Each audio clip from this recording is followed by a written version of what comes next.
Do you guys notice how the lighting is darker than usual? That is because on this day of our Lord, August 21st, 2017, we have a solar eclipse, which is causing the really dim lighting in my room right now.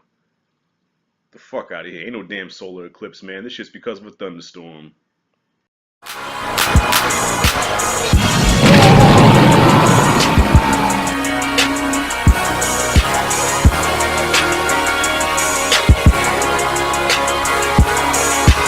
In the history of cinema and television, there have been many legendary super teams. The Magnificent Seven, the A-Team, the Cash Money Brothers, Dutch's Crew, the Avengers, the Mighty X-Men, and now, could this be the new great super team in cinematic and television history, the Defenders? Okay, today I'm reviewing Marvel's The Defenders, one of my most anticipated shows for this year, man. I was excited as shit for this show. And my first initial thought of Marvel's The Defenders, I liked it. I did not love it. And that hurts to say, man. By the way, spoiler free. I'm going to keep the spoiler free for y'all, for those who haven't seen it. Now, don't get me wrong. I definitely recommend watching this show, man. It did have a lot of good things about it that I loved. But I guess from my anticipation and expectations of what I wanted it to be, I felt like it could have been a lot more. Okay, so it opens up with Iron Fist, which I did not watch Iron Fist. I've watched the other ones, like I've watched Luke Cage, I've watched both seasons of Daredevil, and I've watched Jessica Jones, which I'm a fan of all of those. I had no desire to watch Iron Fist, so I skipped that one. So if there was anything in the Defenders that had to do with the Iron Fist show, it just went over my head. Okay, so it opens up with him in a sword fight, and he's a big focus on the show. Like he's a big piece of it.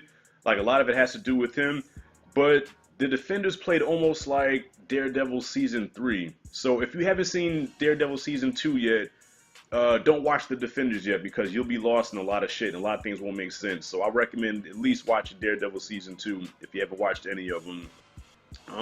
But like I said, I did enjoy it. I did enjoy it. There was a lot of great fight scenes. Okay, that there were great action scenes. Like, okay, when the action happened, it was great. Okay, when they were all together, it was great. When they worked together as a unit, I loved it. Okay, this is a team that I like to see together, and I especially like the chemistry between Luke Cage and Iron Fist. I thought they were good together. I thought they had great comedic chemistry, and the fights that they had, I believe they had, did they have 2 fights?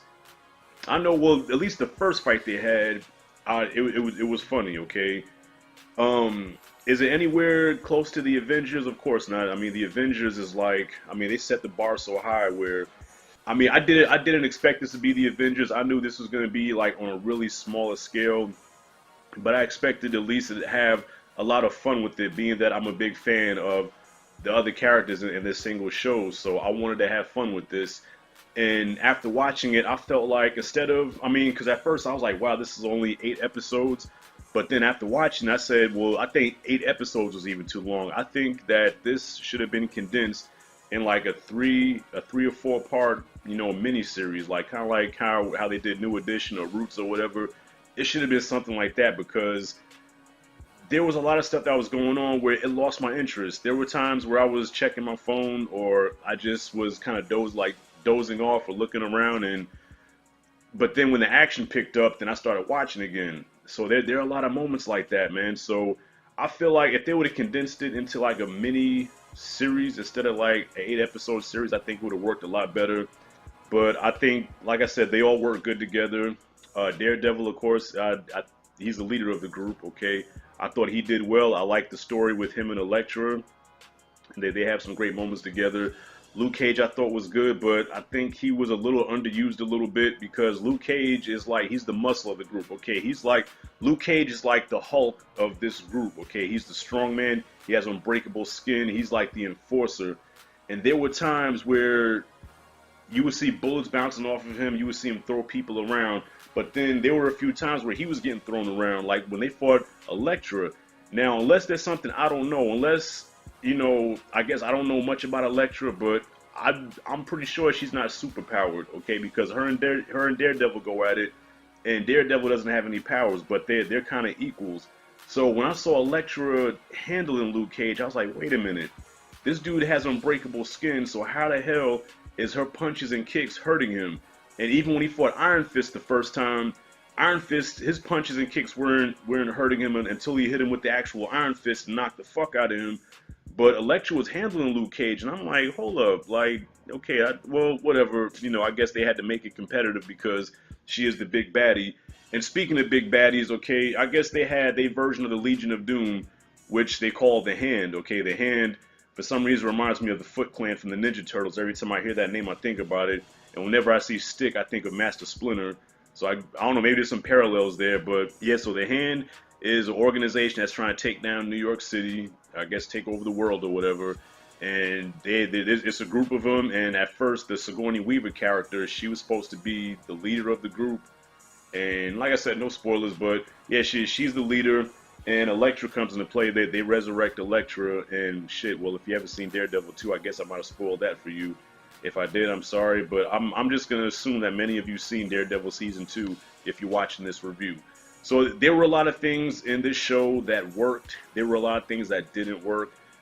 Like I said, individually they were okay, but then when they came together and worked together, there was even an Avengers moment like at the end where they had like a fight and the camera was going around. They was showing all of them fighting together and shit.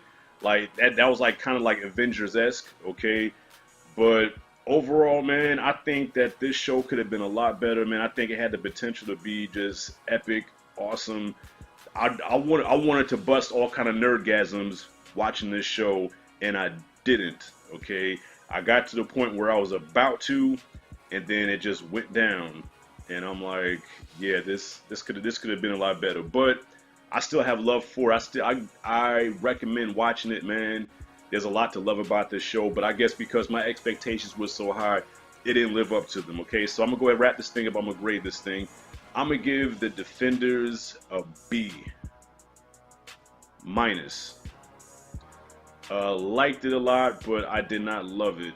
And I hope that they come with a season 2 that really brings it. Yeah, I give it a B-. What did you guys think? Did I leave anything out? Comment below, comment freely. Thank you for watching. This is Rashad G signing out. See you in the next video.